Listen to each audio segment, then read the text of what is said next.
This is in response to Charles Leblanc's video. Apparently he wrote a letter to the Justice Minister, blah, and maybe I can tell him what to expect by reading my letter. Dear Mr. LeBlanc, this is a reference to the complaint you made on April 23rd, 2003 towards Constable D, the Kodiak Regional RCMP.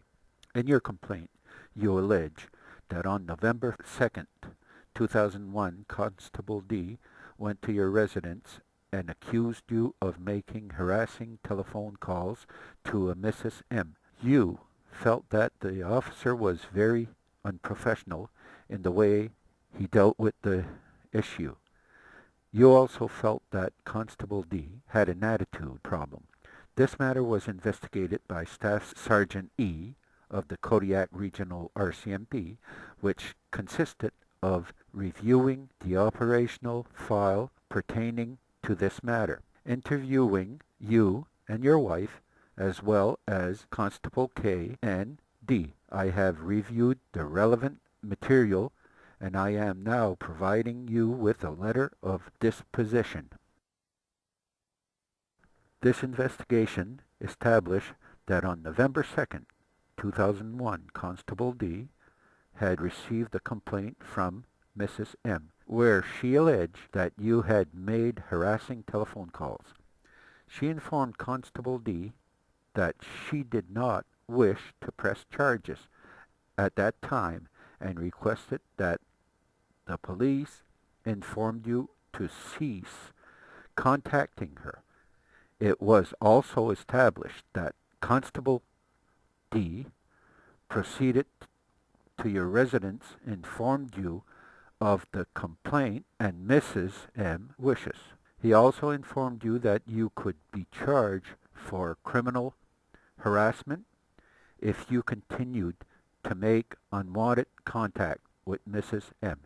It was also brought to my attention that you and your wife had provided statements to Constable K of the Kodiak Regional RCMP with regards to the matter involving Mrs. M, and that you would like to have a copy of those statements, as you may have already been made aware of. Staff Sergeant E, it would appear that the statements in question have been lost or misplaced. When Staff Sergeant E had spoken with Constable K with regards to the statements, Constable K indicated that, indeed, he remembered taking them.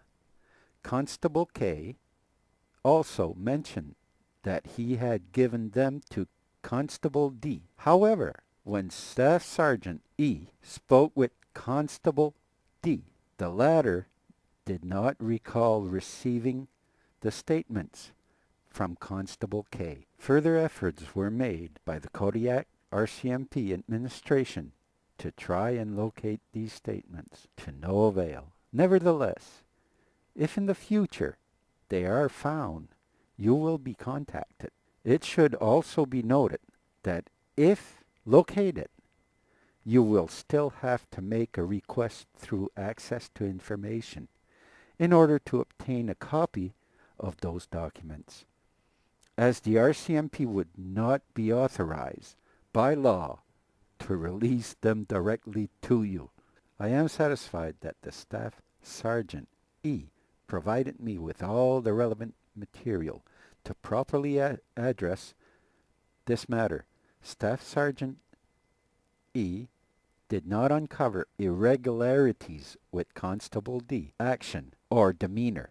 It should also be noted that Constable D was quite adamant that he had spoken to you in a courteous and professional manner. It also appears that you understood Constable D's directives, since no further police action was required in this matter. Mr. LeBlanc, although you may have felt that Constable D approach was unprofessional, no elements came to surface during this investigation for me to believe that he acted in such a fashion. Therefore, I find no improper priorities with the Constable D. Action. Nevertheless, Constable D has been made aware of the way you perceived his actions. I hope, Mr. LeBlanc, that I have been able to address all your concerns and clarify any ambiguities.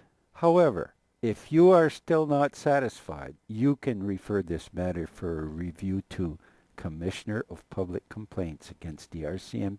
And you read on, and well, that's what you can expect, Charles. Good luck, and these are the big boys, so...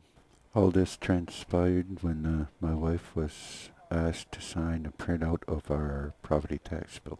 And the threatening phone call was me asking them to send me a copy of the printout. I'll add in this that my no trespassing notice because of the investigation. And I ended up in court by breaking the no trespassing notice when I renewed my driver's license and asked to be arrested. Charles' charges were dropped when I brought the truth in the courtroom. Nowadays, they let you go through the courtroom. They record it. They kind of omit the truth. They prevent you from accessing your files. So God knows what's going on now. And remember, don't get beat up. And remember, folks, I don't know more.